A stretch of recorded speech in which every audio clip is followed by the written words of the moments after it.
Whenever I tell people I play Apex Legends, I usually get a response like this.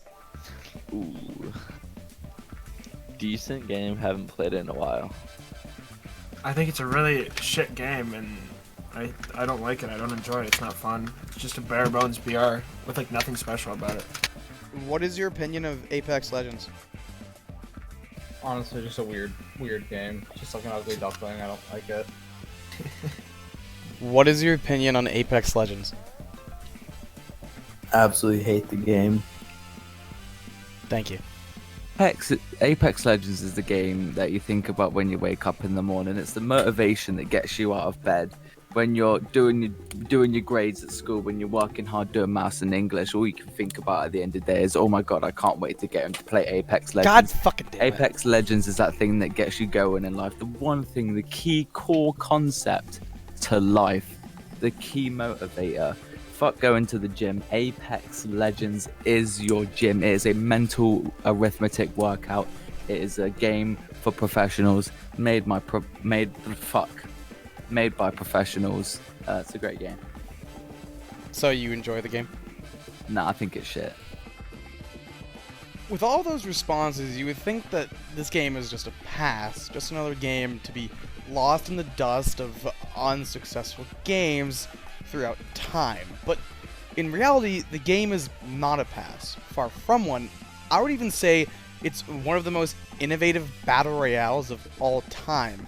From the countless details to the breathtaking game design, Apex Legends is not just another game to pass up on.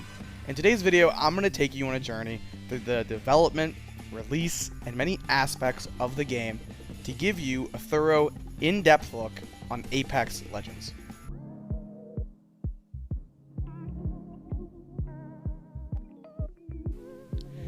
Before the game got even off the ground, Respawn Entertainment, the developers of Apex, were recently acquired by EA. The Respawn team was thinking of making a battle royale long before the acquisition, but now being owned by a different company, just getting the game approved may have been a bigger problem that Respawn didn't expect. At the time being, in late 2016, the battle royale genre was exploding in the video game world. With releases like PUBG and Fortnite, it was the hottest genre on the market. With the recent EA acquisition, the Respawn team didn't want players to think EA was just forcing the team to make another battle royale to hop on the so-called bandwagon. In a quote from a producer at Respawn, Drew McCoy stated, "We decided to make this game not to be throwing EA under the bus because this wasn't the game that they were expecting. I had to go to executives, show it to them and explain it, not convince them but do much more, saying, hey, trust us, this is the thing you want out of us. This is a game where we had to say, this is what we want to do. Help us get there." When Respawn Entertainment was developing Apex Legends, they held a very large precedent on keeping Apex Legends a secret. Starting in late 2016, development was held under strict lockdown. It got so secretive that the voice actors for the Legends were only handed coded messages by Respawn for the sake of keeping leaks at an all-time low. Furthermore, the voice actors were only allowed to record their voice clips at home for the fear there would be information of new voice actors working at Respawn. Erica Lutterer, the voice of Bangalore, stated in an interview that, "I didn't know the details about the game. I wanted half a page of dialogue for my character and didn't even know what to do with it." Respawn Entertainment was also the creators of the game Titanfall.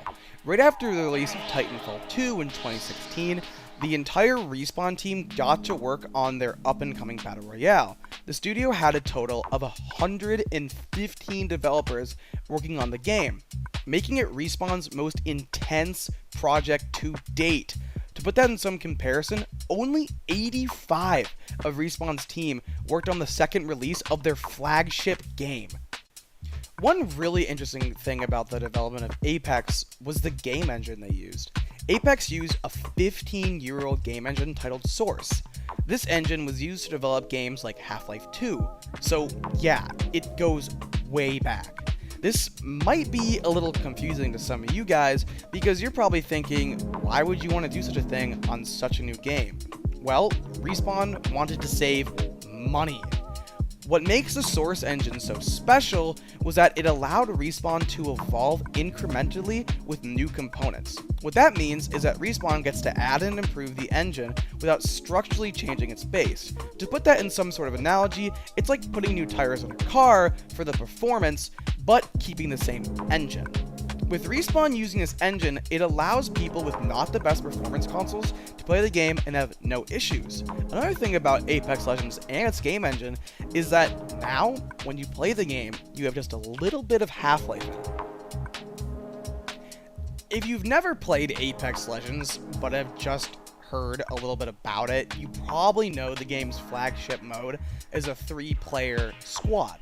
Now, this was unconventional to some because the game standard for squads is considered to be 4 by most. So that brings up the question, what conveyed the Respawn team to adopt this model? Well, a quote from Respawn has stated that most of their decisions around gameplay was built around, and I'm being serious here, gut feelings and the most fun. Very early on in development, the team decided not to only not focus on solo play, but mainly focus on team-based games entirely.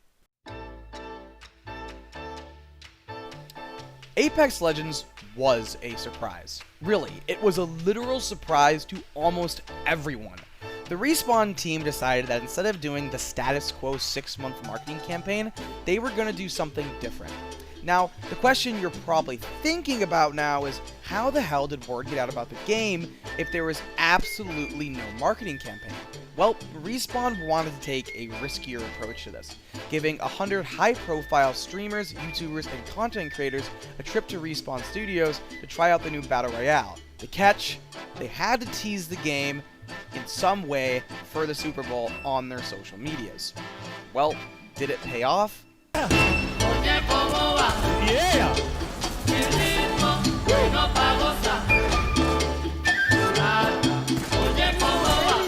go!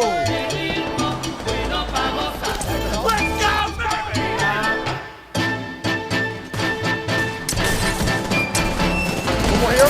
Oh my God! Let's go! In its first year of release, Apex Legends won the award for Best Multiplayer Game by the Game Awards and Japanese Game Awards, beating games like Call of Duty Modern Warfare and Tom Clancy's Division 2. When it comes to player count, in the first 8 hours, over 1 million unique players hopped on the game. 16 hours later, that number spiked to over 2.5 million. And at the end of the week, 25 million. And at the end of the month, that number reached over 50 million unique players. In the first month, things were looking very bright for Apex. People were even comparing the game to challenge the behemoth Fortnite very quickly, calling it the Fortnite killer. But, as most things come up, at some point, they fall down.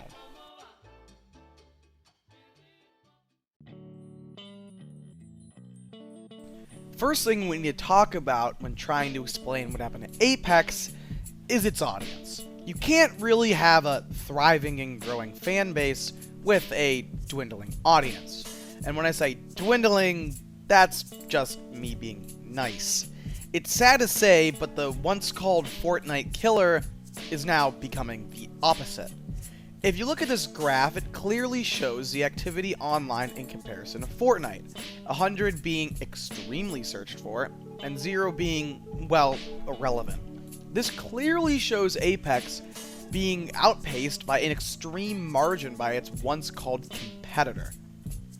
Now, just showing a couple graphs is a really easy way to show how irrelevant something is, but let's dive a little deeper.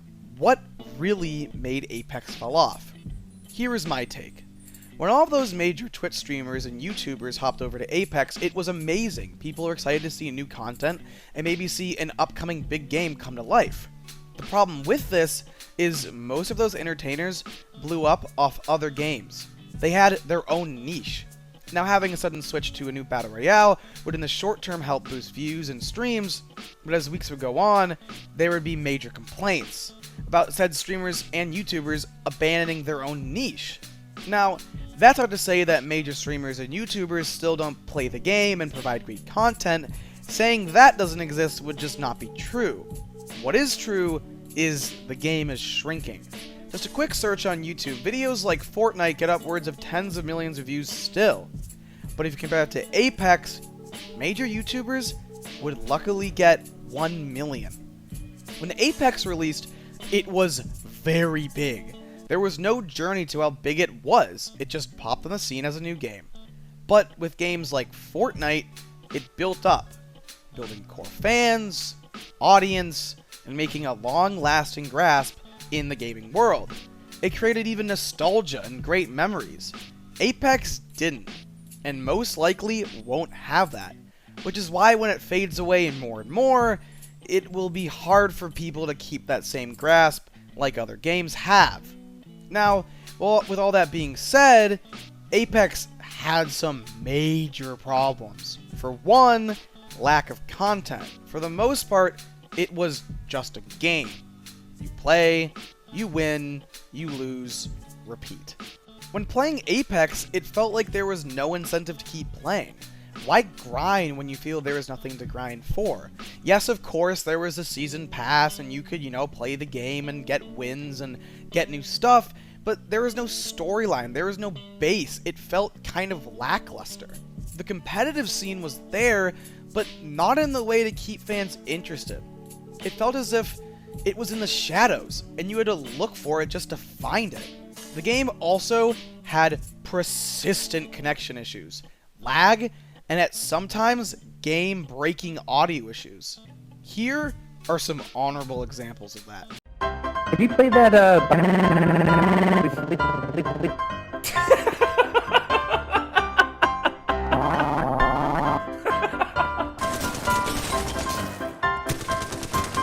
He's lagging! Or Are you fucking kidding me? The fucking game crashes right then and there? I froze. Wait, no, never mind. I've been freezing when I'm like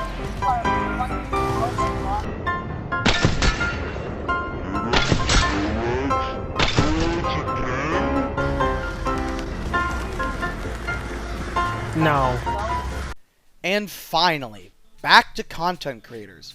When there are not many major people playing the game and providing content, it seems like the game fades away and becomes less interesting. There was no Ninja or Dr. Disrespect or Booga for Apex. To put it in an analogy, with today's time, with major social media and constant news coverage, if a major event happens and no one talks about it, did it ever really happen?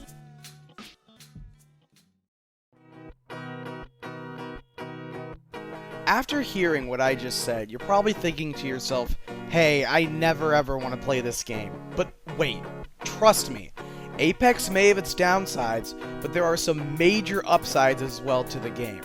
The game's special in its own way. Apex Legends may have passed on its own time and peaked, but in its time, it developed and created some game-changing elements. Without Apex, games like Warzone and Fortnite wouldn't have some key features that they have today. Let's just run down some of those things that Apex has introduced to the Battle Royale genre.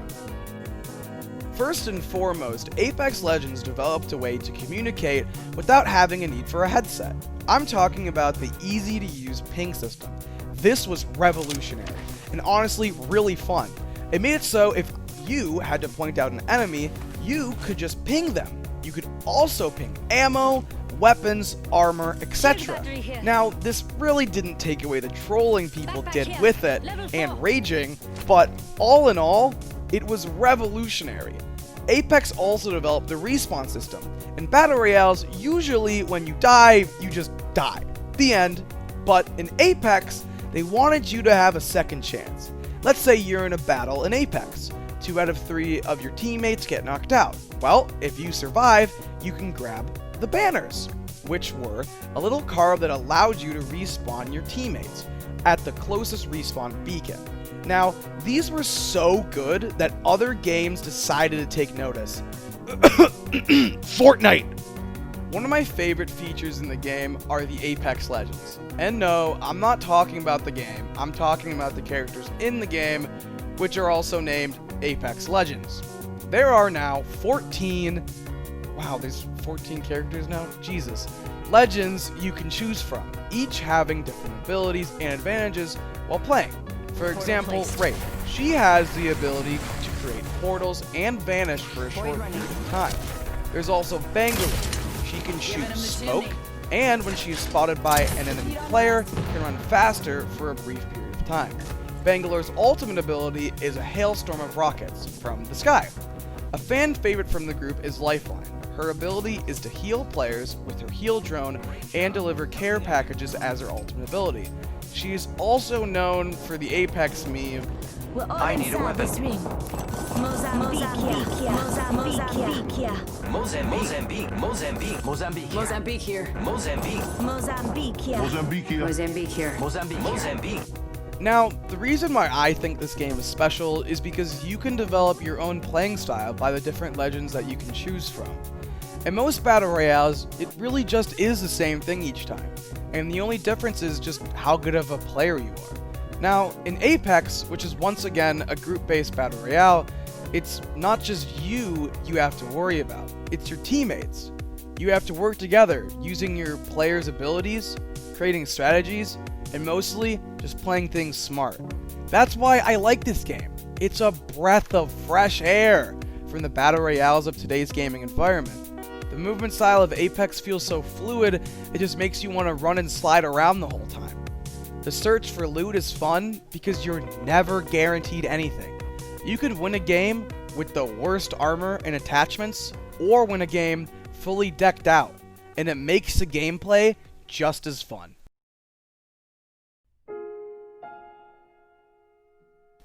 Apex is a game that I think came out at the wrong time in the gaming environment. It came out at a time where Fortnite was not only the biggest game in the world, but the biggest in the Battle Royale category as well.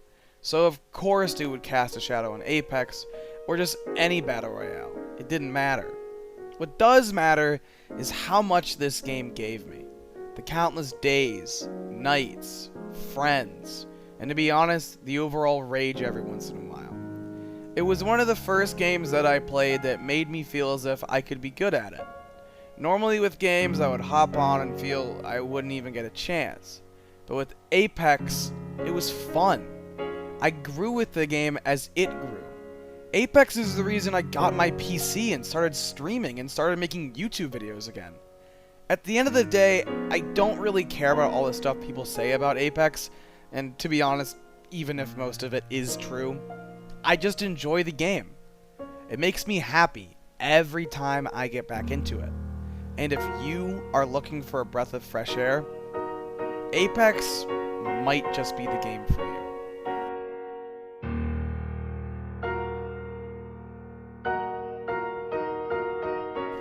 Thank you so much for watching to the end of this video. This video took a while for me to make, and it really took a lot out of me to really make a video like this. I've never really made a video like this before, so it's kind of new for me to try out new stuff like this. If you really liked it, don't forget to leave a like or even subscribe, and if you want to give me some feedback, please do it in the comments. All the music and all the audio and video clips that I found online will be in the description below, so if you want to check all that out, please do. Thank you so much for watching once again, and hope to see you in the next one.